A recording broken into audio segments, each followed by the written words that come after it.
যারা আনম্যারিড, তোমার জন্য এগুলো সোনার চেয়ে বেশি দামি।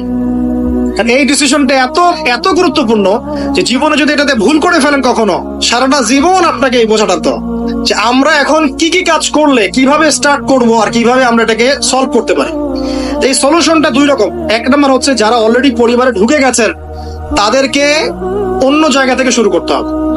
মানে যারা অলরেডি পরিবারে ঢুকে গেছেন আপনাদেরকে তওবা করে ফিরে এসে আবার শুরু করতে হবে। আর যারা পরিবারে এখনো ঢোকেন নাই, আপনারা এখনো সৌভাগ্যবান। এখন থেকে যদি আপনারা এই নসিহত গুলো মেনে চলতে পারেন, ইনশাল্লাহ আপনার পরিবারটা 8-10টা পরিবারের মতো হবে না। ইনশাল্লাহ রিজিকের ব্যবস্থাটাকে করে নেন, তারপরে ওইদিকে যান। আপনার আপন ভাই হিসেবে আমি কথাগুলো বলছি, মনে করেন। এরপরে আপনি যখন বিয়ে করবেন, বললাম তো মেয়ের জাস্ট দিনদারিতা দেখবেন। হ্যাঁ, এর উপর যদি সৌন্দর্য থাকে আলহামদুলিল্লাহ, বংশ ভালো হয় আলহামদুলিল্লাহ, মেয়ের অর্থ সম্পদ আছে আলহামদুলিল্লাহ। যদি এগুলোর কোনোটাও না থাকে, দিনদারিতা থাকে, জাস্ট ওটাকে দেখেন, আর কিছু দেখার দরকার নেই, কিছু দেখার দরকার নেই।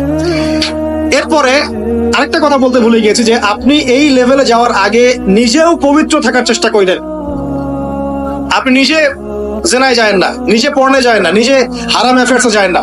যদি আপনি যান তাহলে আল্লাহ পাক কিন্তু আপনাকে পবিত্র স্ত্রী নাও দিতে পারেন। এটাই আল্লাহ পাকের নীতি যে একজন পবিত্র মানুষ পায়। ঠিক আছে, যে যেমন আল্লাহ পাক তাকে তেমন মিলিয়ে দেন, এটা আল্লাহ পাকের একটা সুন্নাহ। এর ব্যতিক্রম হতে পারে, কিন্তু আপনি যদি পবিত্র না থাকেন আপনি পবিত্র স্ত্রী নাও পেতে পারেন। তা আপনি আগে নিজে পবিত্র থাকেন, তারপরে আপনি এখন মেয়ে দেখেন। আলহামদুলিল্লাহ, বললাম দিনদারিতা প্রাধান্য দেন। এখানে হাদিসে এটা বলা হয় নাই যে 4টা গুণ দেখে বিয়ে করো, বরং বলা হয়েছে 4টা গুণ দেখে সাধারণত বিয়ে করা হয়। ঠিক আছে, করো আদেশটা এমন নয়, ইনকাহ কথাটা এমন নয়, বা ইনকাহু এমন নয়, তুনকাহু মানে বিয়ে সাধারণত করা হয়। কেউ টাকা দেখে, কেউ সৌন্দর্য দেখে, কেউ দেখে বংশ। তুমি দেখো দিন। নবীজি বলছেন তুমি দিন দেখো, তাহলে তোমার হাত ধুলোয় ধূসরিত হবে, মানে ধ্বংস হয়ে যাবে। আর দিন দেখার ক্ষেত্রে শুধু বাইরের গেট আপটা যথেষ্ট নয়, তার পড়াশোনা দেখেন, তার হিস্ট্রি ঘাটবেন, তার অতীতে সে কোথায় কোথায় পড়াশোনা করেছে, কি করেছে, খোঁজ খবর নিবেন।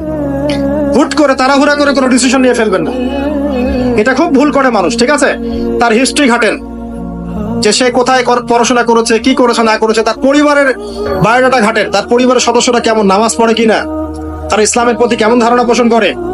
তার মাকে দেখেন, তার মা পর্দা করে কিনা, তার মা ইসলামের উপর আছে কিনা। তার নানীকে দেখেন, তার পরিবার বর্গকে দেখেন, তারপর একটা আপনি ডিসিশন নেওয়াটা সহজ হবে। এগুলোর চেয়ে ব্যতিক্রমও হতে পারে। ওই আজারের পরিবারে ইব্রাহিমের জন্ম হতে পারে, ফেরাউনের আন্ডারে আসিয়ার জন্ম হতে পারে, থাকতে পারে, কিন্তু এটা ব্যতিক্রম। নর্মালি কিন্তু সবসময় এমনটা হয় না। যে প্যারেন্ট